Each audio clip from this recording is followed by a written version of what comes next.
मैं नरेंद्र दामोदर दास मोदी मैं अन्नपूर्णा देवी ईश्वर की शपथ लेती हूँ। मैं संजय सेठ ईश्वर की शपथ लेता हूं कि मैं विधि द्वारा स्थापित भारत के संविधान के प्रति सच्ची श्रद्धा और निष्ठा रखूंगा। इनको सांसद बनाने में और इनको जो मंत्री बनाया गया उसे भारत का प्रधानमंत्री नरेंद्र मोदी जी का जाता है इनका श्रेय। हम उनको भी धन्यवाद करते हैं कि हम जैसे रांची जिला के कार्यकर्ताओं को उत्साह वृद्धि करने में, हमें गौरवशाली महसूस करने में उनका बहुत बड़ा भूमिका रहा। लोकसभा चुनाव हारने के बाद राजद में सिर फुटौल का दौर जारी है। राजद के प्रधान महासचिव संजय प्रसाद यादव ने अनीता यादव को पार्टी से बाहर का रास्ता दिखाने की चेतावनी दी है। राजद के प्रधान महासचिव संजय प्रसाद यादव ने प्रदेश उपाध्यक्ष अनीता यादव को पद से ही हटा दिया। इसके साथ ही पार्टी से बाहर निकालने की भी चेतावनी दी है। जो अभी तो देखिए सही जवाब तो समीक्षा बैठक के बाद मिलेगा, जब तक समीक्षा बैठक नहीं हो जाता है। पर जिन क्षेत्रों में हम गए उस क्षेत्र में ऐसा लगा कि जो पूर्व और अभी जो सांसद हैं उनके खिलाफ बहुत विरोध था, पर शायद हम लोग उस विरोध को अपने पक्ष में नहीं कर पाए। समय रहते पहुंचना चाहिए था, पहुंचने में शायद देर हुआ।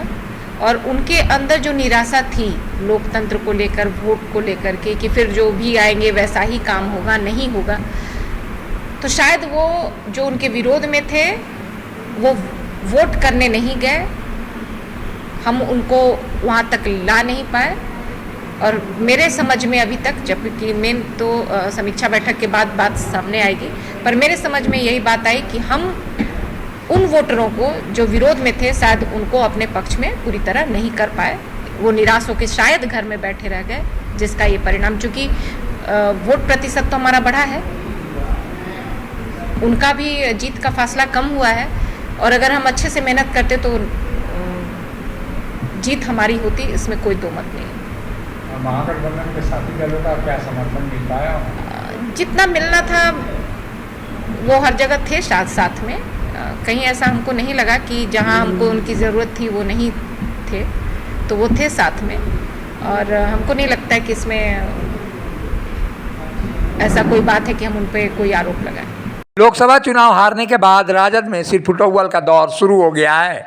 राजद के प्रधान महासचिव संजय प्रसाद यादव ने प्रदेश उपाध्यक्ष रही अनीता यादव को पद मुक्त कर दिया है और ऐसे में उन्होंने पार्टी से बाहर निकालने की भी चेतावनी अनीता यादव को दे डाली है। अनीता यादव हाल के दिनों में काफ़ी सक्रिय बताई जा रही थी और यही कारण रहा कि अनीता यादव पार्टी आदेशों का उल्लंघन कर रही थी और अनीता यादव को बार बार संजय प्रसाद यादव चेतावनी दे रहे थे, लेकिन उनकी बात नहीं मानी जा रही थी। ऐसे में संजय प्रसाद यादव ने पार्टी से निष्कासन करने की भी चेतावनी उनको दी है। इसके साथ ही प्रदेश उपाध्यक्ष अनीता यादव को पदमुक्त भी कर दिया है। पत्र लिखकर उन्होंने यह भी हिदायत दी कि प्रदेश उपाध्यक्ष आचरण में बदलाव लाएं, अन्यथा पार्टी से उनको बाहर का रास्ता दिखा दिया जाएगा।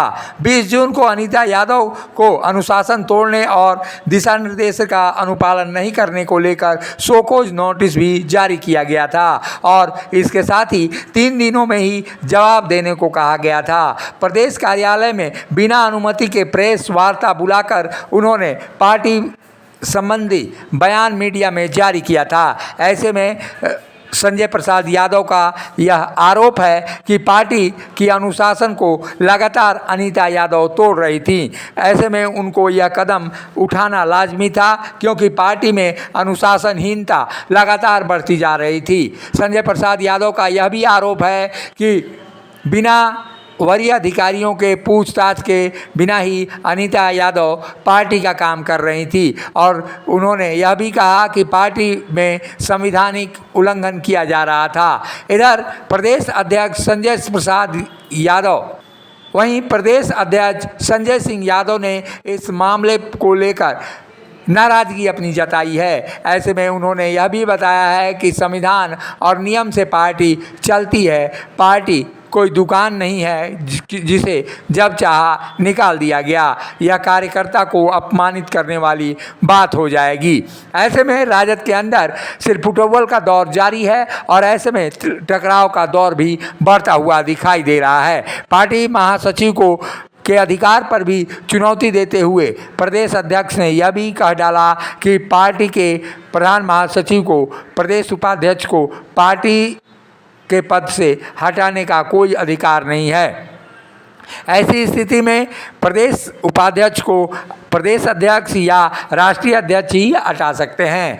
वहीं संजय प्रसाद यादव ने जिस तरह से कड़ा रुख अख्तियार किया है, उसके बाद से पार्टी में टकराव की स्थिति बनती हुई नजर आ रही है। वहीं पार्टी दो गुटों में विभाजित होती हुई दिखाई दे रही है। ऐसे में देखना होगा कि राजद के वरीय नेता, केंद्रीय नेता क्या कुछ कदम उठाते हैं। वहीं राजद के अंदर जो टकराव की स्थिति है वो पार्टी कार्यकर्ताओं को कहीं ना कहीं निश्चित रूप से उन्हें हतोत्साहित कर रही है। ऐसे में राष्ट्रीय जनता दल क्या आने वाले दिनों में करेगी, ये समय तय करेगा। फिलहाल झारखंड विधानसभा चुनाव नज़दीक है और पार्टी में यही अंदरूनी मतभेद अगर जारी रहा तो ऐसे में पार्टी की दुर्गति झारखंड में एक बार फिर होने की संभावना दिखाई देती है। अगर लालू प्रसाद यादव के ओर से कोई कदम नहीं उठाया जाता है और पार्टी के अंदरूनी विवाद को नहीं सुलझाया जाता है तो ऐसी स्थिति में विधानसभा चुनाव में पार्टी को बुरी हार झेलनी पड़ सकती है। मुखर संवाद के लिए रांची से अशोक कुमार की रिपोर्ट।